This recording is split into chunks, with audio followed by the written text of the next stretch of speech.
We all want to reach new areas with the gospel. This tool helps give us an overview of how we do that in 5 parts.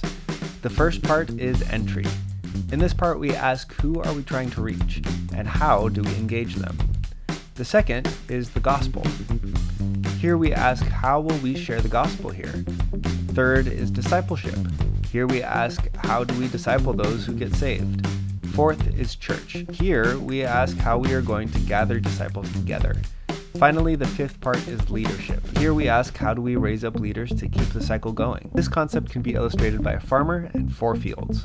When a farmer wants to start farming, the first thing he needs is an empty field. Then he begins by sowing. Once the seed is sown, God causes some of the seeds to grow. Once they grow, the farmer gathers them into groups. Finally, he takes some of that harvest to sow new seeds the next year. This is just like the 5 parts we discussed. The first field is the new place you want to reach with the gospel.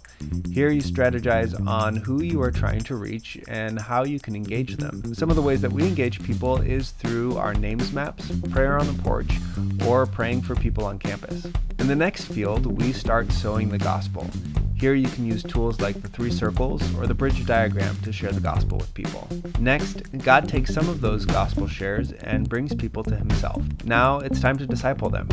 Here we use tools like the 411 and initial discipleship lessons. In the last field, we gather these disciples into groups or churches so that they can begin growing together. Here we use tools like the 9 aspects of a healthy church. Finally, we raise up leaders to lead the church and keep the cycle going.